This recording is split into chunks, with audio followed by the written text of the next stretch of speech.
السلام علیکم دوستو، welcome to my another video. Let's get started.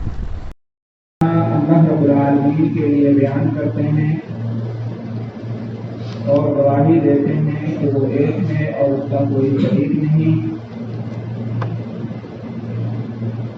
وہی معبود برحق ہے، اس کے سوا کوئی دوسرا عبادت کے لائق نہیں. اس کے اچھے اچھے نام اور بلند و بالا صفات ہیں جو اس کے شایان شان ہیں، کوئی اس کے جیسا نہیں. اور صلاۃ و سلام نازل ہو ہمارے نبی اور رسول محمد مصطفیٰ احمد مصطفیٰ صلی اللہ علیہ وسلم پر. ہم گواہی دیتے ہیں کہ آپ صلی اللہ علیہ وسلم اللہ کے سچے اور آخری نبی و رسول ہیں، رحمت للعالمین ہیں، سید المرسلین ہیں.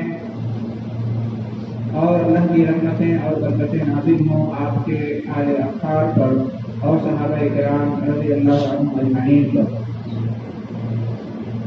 محترم بزرگوں، عزیز بھائیوں اور تمام حاضرین اجماع،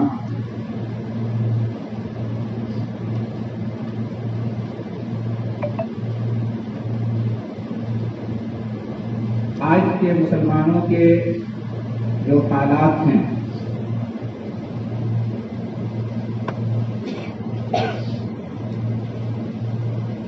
ان کو دیکھتے ہوئے ایک سوال مسلمان کے ذہن میں بار بار آتا ہے کہ اللہ کی مدد کب آئے گی؟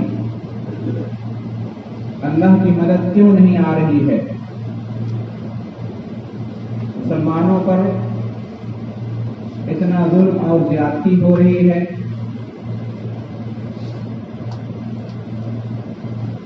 ان کے حقوق چھینے جا رہے ہیں، ان کے ساتھ ناانصافی کی جا رہی ہے، ان پر مظالم اور ستم ڈھائے جا رہے ہیں، ان کے مقدسات پر قبضہ کرنے کی کوشش کی جا رہی ہے.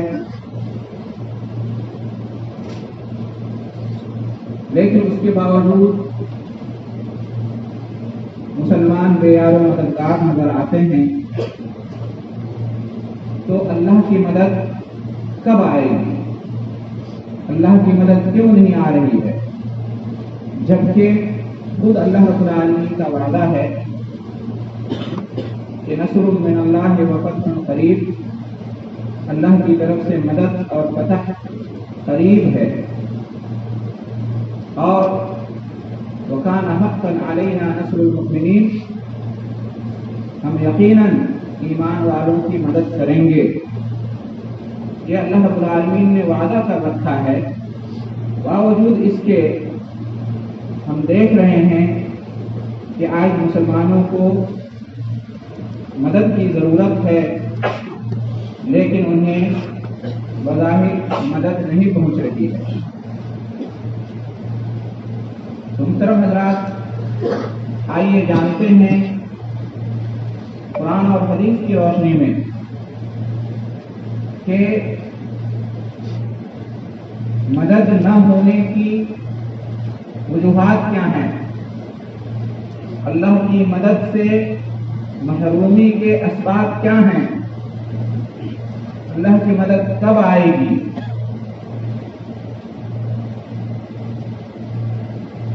جب یہ سوال قرآن مجید سے ہم پوچھتے ہیں تو جواب ملتا ہے ان تنصروا اللہ ینصرکم، اگر تم اللہ کی مدد کرو گے تو وہ تمہاری مدد کرے گا.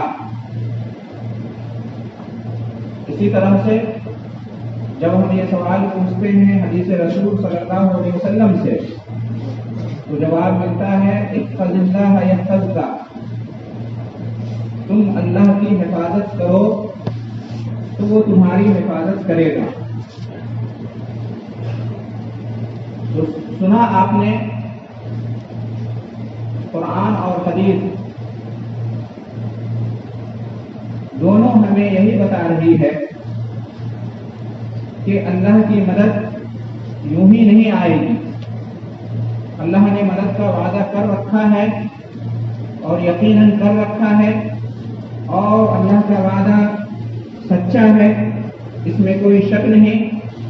لیکن اللہ تعالیٰ نے مدد کا جو وعدہ کیا ہے تو اس کے پیچھے شرط بھی رکھی ہے، اور وہ شرط یہ ہے کہ پہلے ہم اللہ کی مدد کریں تب اللہ ہماری مدد کرے گا. پہلے ہم اللہ کی حفاظت کریں تب اللہ ہماری حفاظت کرے گا. کیا مطلب اللہ کی مدد ہم کیسے کریں گے؟ اللہ کی حفاظت ہم کیسے کریں گے؟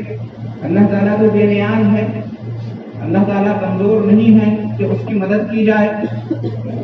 اللہ تعالیٰ تو سب سے پاورفل ہے، سب سے طاقتور ہے، اسے کسی کی مدد کی ضرورت نہیں، وہ تو بے نیاز ہے. پوری دنیا والے مل کر اللہ تعالیٰ کا کچھ بگاڑنا چاہیں تو کچھ نہیں بگاڑ سکتے. پوری دنیا والے اللہ کے نافرمان ہو جائیں تو بھی اللہ تعالیٰ کا کوئی نقصان نہیں ہوگا. تو پھر اللہ کی مدد کا کیا مطلب؟ اللہ کی حفاظت کا کیا مطلب؟ اللہ کی مدد کرنے کا مطلب یہ ہے کہ ہم اللہ کے دین کی مدد کریں. اللہ کی حفاظت کا مطلب یہ ہے کہ ہم اللہ کے حقوق کی حفاظت کریں. اللہ نے جو دین، جو شریعت ہمیں نازل کی ہے، ہم اس کی مدد کریں. اللہ نے اپنے جو حقوق بیان کیے ہیں ہمارے اوپر، ان حقوق کو ہم ادا کریں. ہمارے اوپر جو فرائض اور جو ذمہ داریاں اللہ تعالیٰ نے ڈالی ہیں، ہم ان کو انجام دیں، تب جا کر اللہ کی مدد آئے. تو اللہ نے جو مدد کا وعدہ کیا ہے اس کے ساتھ یہ شرط رکھی ہے، ہم اللہ کے دین کی مدد کریں. اللہ کے دین کی مدد کا کیا مطلب ہے؟ ہم اللہ کے دین پر عمل کریں، ہم اللہ تعالیٰ کے دین کو اپنی زندگی میں نافذ کریں. اللہ تعالیٰ کا جو قانون ہے، اللہ کی جو شریعت ہے، اللہ نے جو دین اتارا ہے اپنے آخری نبی اور رسول محمد صلی اللہ علیہ وسلم پر، اپنی آخری آسمانی کتاب قرآن مجید میں، اس حکم کو، اس قانون کو، اس دین کو، اس شریعت کو ہم اپنی انفرادی اور اجتماعی زندگی میں نافذ کریں، تب جا کر اللہ کی مدد آئے گی. ان تنصروا اللہ ینصرکم. اور اللہ کا حق ہے ہمارے اوپر، ہم اس کی عبادت کریں اور اس کے ساتھ کسی کو شریک نہ کریں. ہم اس کی اطاعت و فرما برداری کریں اور اس کی نافرمانی نہ کریں. یہ اللہ کا حق ہے ہمارے اوپر. جب تک ہم اس حق کو پورا نہیں کریں گے، اللہ بھی ہماری حفاظت نہیں کرے گا. ہماری جان، ہمارے مال، ہماری عزت، ہمارے مقدسات، ان تمام چیزوں کی حفاظت اللہ تب کرے گا جب ہم اللہ کے حقوق کی حفاظت کریں گے. جب تک ہم اللہ کے حقوق کی پاسداری نہیں کریں گے، اللہ بھی ہماری مدد نہیں کرے گا، ہماری حفاظت نہیں کرے گا. اللہ تعالیٰ نے جو وعدہ کیا ہے اس کے ساتھ یہ شرط لگائی ہے، ان تنصروا اللہ ینصرکم احفظ اللہ یحفظک. اب آئیے دیکھیے کہ کیا ہم ان شرطوں پر پورا اترتے ہیں؟ کیا ہم اللہ کے دین کی مدد کر رہے ہیں؟ کیا ہم اللہ کے دین کو اپنی زندگی میں نافذ کیے ہوئے ہیں؟ کیا ہم اللہ کے حقوق کو ادا کر رہے ہیں؟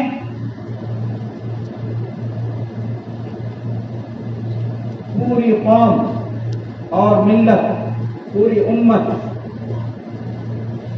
کے جو مجموعی حالات ہیں ان پر جب ہم نظر کرتے ہیں تو بڑی مایوسی نظر آتی ہے. من حیث القوم، آج کے مسلمان اللہ کے دین کو اپنی زندگی میں نافذ نہیں کیے ہوئے ہیں اور اللہ کے حقوق کی حفاظت نہیں کر رہے ہیں. یہ بالکل سچائی ہے اور اس کا انکار نہیں کیا جا سکتا. کہاں ہے ہماری زندگی میں اسلام کے قوانین، اسلام کے احکام؟ کہاں ہے اللہ کے حقوق؟ ہم اللہ کے حقوق کو ضائع کر رہے ہیں. ہم اللہ کے دین پر چلنے والے ہیں، ایمان والے ہیں، یہ دعویٰ تو ہے، لیکن جب اس پر عمل کا معاملہ آتا ہے، عمل کرنے کی باری آتی ہے تو ہم اس میں بہت پیچھے ہیں، ہمارا عمل ہمارے دعویٰ کو ثابت نہیں کرتا ہے۔ تو یہ ہے اہم وجہ، بنیادی وجہ جس کی بنا پر اللہ تعالیٰ کی مدد آنے میں داخل ہے۔ جب ہم پہل کریں گے، اللہ کے دین کی طرف لوٹیں گے، اللہ کے حقوق کو ادا کرنے لگیں گے تو اللہ کی مدد بھی یقیناً آئے گی۔ آج دیکھ لیں ہماری زندگی کس طرح سے گزر رہی ہے، ہمارے معاملات کیسے ہیں، ہماری عبادتیں کیسی ہیں، ہمارے اعمال کیسے ہیں، ہماری سیاست کیسی ہے، ہماری تجارت کیسی ہے، ہماری انفرادی زندگی کیسی ہے، اجتماعی زندگی کیسی ہے، خود ہماری اپنی زندگی میں اسلام کہاں ہے، ہمارے گھر میں اسلام کہاں ہے، ہمارے سماج اور معاشرے میں اسلام پر کہاں تک عمل ہو رہا ہے، ہماری معیشت کیسی ہے، ہمارے لین دین کیسے ہیں، ہماری فکر و نظر کیسی ہے، ہمارا عقیدہ کیسا ہے۔ جائزہ لیں، غور کریں کہ کیا یہ سب اسلام کے عین مطابق ہیں؟ بہت زیادہ کمیاں اور کوتاہیاں پائی جاتی ہیں۔ جب تک ہم اپنی اصلاح نہیں کریں گے، اپنے حالات کو نہیں بدلیں گے، اللہ تعالیٰ کی طرف سے مدد نہیں آئے گی۔ قرآن میں اللہ رب العالمین نے اپنا قانون بیان کر دیا ہے، ان اللہ لا یغیر ما بقوم حتی یغیروا ما بانفسہم۔ اللہ تعالیٰ کسی قوم کی حالت کو اس وقت تک نہیں بدلتا جب تک کہ وہ قوم خود اپنی حالت کو بدلنے پر تیار نہ ہو۔ ہم اپنے آپ کو بدلنے کو تیار ہی نہیں ہیں، ہم اپنے احوال کو سدھارنے کو تیار ہی نہیں ہیں، ہم اپنی اصلاح چاہتے ہی نہیں ہیں، تو پھر کیسے اللہ تعالیٰ ہماری حالت کو بدلے گا، کیسے ہمارے احوال کی اصلاح کرے گا؟ جب ہم اللہ رب العالمین کے قانون پر کھڑے ہی نہیں کر رہے ہیں تو پھر ہمیں اللہ سے امید رکھنے اور اللہ رب العالمین سے توقع رکھنے اور اللہ رب العالمین کی مدد کا انتظار کرنے کا حق کہاں سے ملتا ہے؟ محترم حضرات، ضروری ہے کہ ہم اس بات کو نوٹ کریں کہ جب تک ہم اپنے آپ کو چینج نہیں کریں گے، جب تک ہم اپنی اصلاح نہیں کریں گے، اللہ کی مدد نہیں آنے والی۔ محترم حضرات، قرآن میں اللہ رب العالمین نے ارشاد فرمایا ہے، وعد اللہ الذین آمنوا منکم وعملوا الصالحات لیستخلفنہم فی الارض کما استخلف الذین من قبلہم وَلَيُمَكِّنَنَّ لَهُمْ دِينَهُمُ الَّذِي ارْتَضَىٰ لَهُمْ وَلَيُبَدِّلَنَّهُمْ مِن بَعْدِ خَوْفِهِمْ أَمْنًا يَعْبُدُونَنِي لَا يُشْرِكُونَ بِي شَيْئًا۔ اللہ تعالیٰ نے وعدہ کر رکھا ہے تم میں سے جو ایمان لائے ہیں ان سے اور جو نیک عمل کرنے والے ہیں ان سے، اللہ نے وعدہ کر رکھا ہے کہ انہیں زمین کی خلافت عطا کرے گا، زمین کی قیادت عطا کرے گا، زمین کی سربراہی عطا کرے گا، دنیا میں سربلندی عطا کرے گا۔ اللہ نے وعدہ کر رکھا اور ان کے دین کو مضبوط کر دے گا۔ وہ جو خوف اور دہشت کی حالت میں ہیں، اس خوف اور دہشت کو امن و سلامتی سے بدل دے گا۔ اللہ نے یہ سب وعدہ کر رکھا ہے، مگر شرط کیا ہے؟ یعبدوننی لا یشرکون بی شیئا، میری عبادت کریں اور میرے ساتھ کچھ بھی شریک نہ کریں۔ یہاں اللہ رب العالمین نے شرطیں رکھی ہیں۔ اللہ اپنا وعدہ کب پورا کرے گا؟ ایمان جب ہمارا مضبوط ہوگا، نیک عمل ہمارے پاس ہوگا، ہم خالص اللہ کی عبادت کریں گے اور شرک نہیں کریں گے۔ اللہ نے کس سے وعدہ کیا ہے اس آیت کے مطابق؟ ایمان والوں سے، نیک اعمال والوں سے، خالص اللہ کی عبادت کرنے والوں سے۔ ہم دیکھیں ہمارا ایمان مضبوط ہے، ہمارا ایمان پکا ہے، ہمارا ایمان کتنا کمزور ہو چکا ہے۔ نیک اعمال میں ہم پیش ہیں، بہت پیچھے ہیں۔ نیک اعمال کے مقابلے میں ہمارے برے اعمال زیادہ ہیں، اور اللہ تعالیٰ کی عبادت کا محو ہم کر رہے ہیں۔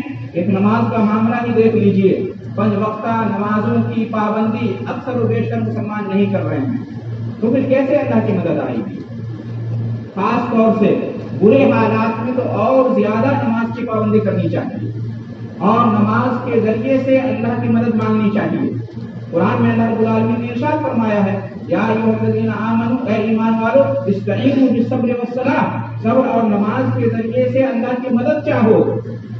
لیکن افسوس ہے کہ برے حالات ہمارے سامنے ہوتے ہیں، اس کے باوجود نماز میں ہمارا دل نہیں لگتا، نماز سے ہم لا تعلق ہوتے ہیں۔ تو محترم حضرات، خلاصہ یہ ہوا کہ اللہ تعالیٰ کی مدد چاہیے تو اس کے لیے ضروری ہے کہ یہ جو شرطیں اللہ رب العالمین نے رکھی ہیں ان پر ہم کھڑے ہوتے ہیں۔ جب تک یہ نہیں ہوگا اللہ تعالیٰ کی مدد نہیں آنے والی، اس لیے کہ اللہ رب العالمین نے یہی سنت اپنی بنا رکھی ہے، یہی قانون اور طریقہ بنا رکھا ہے۔ اللہ تعالیٰ نے جب بھی مدد کی ہے اپنے بندوں کی، تو جب وہ بندے حقدار ہوئے ہیں، مستحق ہوئے ہیں، تبھی اللہ تعالیٰ نے مدد کی۔ اس سے پہلے نبی کریم صلی اللہ علیہ وسلم کی بعثت سے پہلے مسلمان کون تھے؟ یہی یہود اور نصارہ جو آج کافر و مشرک ہیں۔ اسلام کے مکمل ہونے سے پہلے اپنے زمانے میں وہی ایمان والے تھے، وہی مسلمان تھے۔ ایک طرف بت پرست ہوتے تھے، مشرکین ہوتے تھے، اور دوسری طرف یہی یہود و نصارہ ہوتے تھے، بنی اسرائیل جس کو ہم کہتے ہیں۔ قرآن میں ان کے قصے بھرے پڑے ہیں۔ فرعون نے ان کے اوپر کتنا ظلم کیا، کتنا ستم کیا، کتنی آزمائش ہوئی ان کی۔ اس کے مقابلے میں آج مسلمان جن حالات میں وہ کچھ بھی نہیں ہیں۔ پھر اللہ تعالیٰ نے ان کو نوازا، اللہ تعالیٰ نے ان کی مدد کی۔ کب؟ جب وہ لوٹے اللہ کے دین کی طرف، تو انہوں نے اپنے ایمان اور عمل کو مضبوط کیا۔ جب تک وہ ایمان اور عمل سے دور رہے اللہ کی مدد ان کے اوپر نہیں آئی۔ وہی آج ہم مسلمانوں کا ہے، ہم ایمان اور عمل میں پیچھے ہیں۔ ہماری بے ایمانی کی وجہ سے اور بدعملی کی وجہ سے ہمیں سزا مل رہی ہے، ہم آزمائش میں ہیں۔ تو ہمیں اللہ تعالیٰ سے دعا بھی کرنی چاہیے کہ اللہ تعالیٰ مدد نازل کرے، اور ہمیں کوشش بھی کرنی چاہیے کہ ان شرطوں کو پورا کریں کہ جن کو پوری کرنے پر اللہ تعالیٰ کی مدد آئے۔ ہم اپنے اعمال کو درست کریں، ہم اپنے احوال کی اصلاح کریں، ہم لوٹیں اللہ کے دین کی طرف، ایمان کو مضبوط کریں، نیک اعمال کو اپنائیں، برے اعمال کو چھوڑیں، آئیں اللہ کی توحید کی طرف، آئیں رسول کی سنت کی طرف، شرک کو چھوڑیں، بدعت کو چھوڑیں، گناہوں کو چھوڑیں، اللہ کی نافرمانی سے دور آئیں، اللہ اس کے رسول کی فرمانبرداری میں آئیں، تب اللہ کی مدد آئے گی۔ اللہ رب العالمین کا وعدہ بالکل سچا ہے، لیکن ہم اس وعدے کو اس وعدے کے ہم حقدار نہیں ہوئے ہیں۔ جب تک ہم اپنے آپ کو اس کا مستحق نہیں بنائیں گے اللہ کی مدد نہیں آئے گی۔ اللہ تعالیٰ کی سنت رہی ہے، تب تک ہم آزمائشوں سے دوچار ہوتے رہیں گے۔ محترم حضرات، تو ہمیں چاہیے کہ ہم اللہ رب العالمین سے امید رکھیں، تو ہم اپنے آپ کو اس لائق بھی بنائیں کہ اللہ تعالیٰ ہمیں ہماری امیدوں کو پوری کرے۔ اللہ تعالیٰ سے دعا ہے کہ ہم تمام مسلمانوں کو اللہ رب العالمین دین کے اوپر ثابت قدم رکھے، توحید کی طرف، سنت کی طرف واپس لوٹنے کی اللہ رب العالمین ہم سب کو توفیق عطا فرمائے۔ اللہ تعالیٰ ہمیں توفیق دے، ہم اپنے ایمان کو مضبوط کریں، ہم اپنے عمل کو مضبوط کریں، بے دینی، بے ایمانی اور بدعملی جو مسلمانوں کے یہاں رائج ہو چکی ہے، اللہ رب العالمین ان سے ہمیں پاک کرے اور ہمیں اپنے احوال کو درست کرنے کی توفیق عطا فرمائے۔ آمین وآخر دعوانا الحمد للہ رب العالمین۔